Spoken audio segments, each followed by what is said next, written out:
আজকের আমি রায়তা বানিয়ে দেখাবো। আর বিরিয়ানির রায়তা বিরিয়ানির সঙ্গে খায়। তো আজকের এই রেসিপিটা দেখাবো, খুব বেশি সময় লাগবে না। তো চটপট কিভাবে এই বিরিয়ানির রায়তা বানায় সেটা কিন্তু আমি এই রেসিপিতে দেখিয়ে দেব। খেতে কিন্তু খুব দুর্দান্ত হয়। রায়তা ছাড়া বিরিয়ানি জাস্ট ভালো লাগে না। তাই অনেকে রায়তা হয়তো ভাবে রায়তা কিভাবে বানায়, খুব সোজাভাবে কিন্তু বানানো যায়। খুব একটা বেশি উপকরণও লাগে না, আর বেশি ঝুট ঝামেলা না, কিন্তু খেতে দুর্দান্ত হয়। তাই কীভাবে বানাচ্ছি দেখে নেওয়া যাক। প্রথমে আমি একটা বোল নিয়েছি। তো ওর মধ্যে আমি টক দই নেব। এখানে আমি টক দই নিচ্ছি 150 গ্রাম। আপনারা যতটা বানাবেন সেরকম বুঝেই টক দই নিয়ে নেবেন। তো টক দই নিয়ে নিলাম। এবার ওই টক দইয়ের মধ্যে আমি চিনি দেব 1 চামচ। তো বড় চামচের আপনারা চিনিটাও বুঝেই দিয়ে দেবেন, যেহেতু টক দই বেশি নিলে চিনি একটু বেশি দিতে হবে, নাহলে ভালো হবে না। আর বিট লবণ দেব স্বাদ মতো, পরিমাণ বুঝে একটু দিয়ে দিতে হবে। এরপর একটা হ্যান্ড হুইচের সাহায্যে টক দই, চিনি আর লবণ একসঙ্গে ভালো করে ফেটিয়ে নেব। ফেটানোটা একটু স্মুথ মতো ফেটিয়ে নিতে হবে। তো যখন ফেটানো হয়ে যাবে, দেখুন ফেটানো হয়ে গেছে।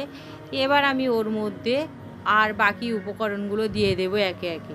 প্রথমে আমি শসা এই রকম কুচি কুচি করে নিয়েছি। আপনারা যদি কেউ মনে করেন যে শসার বীজ ফেলে নেবেন, তাহলে ফেলে কুচি কুচি এরকম কুচিয়ে নিতে পারেন। তো শসা নিয়েছি। এরপরে আমি টমেটো এইরকম ছোটো ছোটো করে টুকরো টুকরো করে কুচি করে নিয়েছি। তো টমেটোরও বীজ আপনারা ফেলে দেবেন অবশ্যই, নাহলে জল কাটবে। এরপরে পেঁয়াজ এই রকম ছোটো ছোটো করে কুচি করে নিয়েছি। কাঁচা লঙ্কা এরকম কুচি করে নিয়েছি। আর ধনেপাতা কুচি করে নিয়েছি, সেটাও নিয়ে নেব। তাহলে প্রত্যেকটা উপকরণ আমি নিয়ে নিলাম ওর মধ্যে। এবার ওর মধ্যে ভাজা মশলা, জিরে, ধনে আর শুকনো লঙ্কা একসঙ্গে গুঁড়ো করা, তার সেই মশলা আমি 1/2 চামচ দিয়ে দিলাম। আর আপনারা যদি কেউ মনে করেন চাট মশলা দেবেন, তো অল্প 1/2 চামচ মতো দিয়ে দিতেই পারেন। তো এরপর আমি ভালো করে এইভাবে চামচের সাহায্যে ফেটিয়ে নেব। আর কিন্তু হ্যান্ড হুইচের সাহায্যে ফেটিয়ে নেওয়ার দরকার নেই, চামচের সাহায্যে একটু মিশিয়ে নিলেই হবে।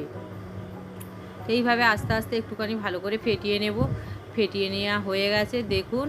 এবার আমি এটা পরিবেশনের জন্য সার্ভ করে দিচ্ছি। দেখুন দেখতে কত সুন্দর। তো এইভাবে কিন্তু আপনারা বিরিয়ানির রায়তা বানিয়ে নিতে পারেন। উপর থেকে একটা গার্নিশিংয়ের জন্য একটা ধনেপাতার পাপড়ি দিয়ে দিলাম, দেখতে সুন্দর হবে।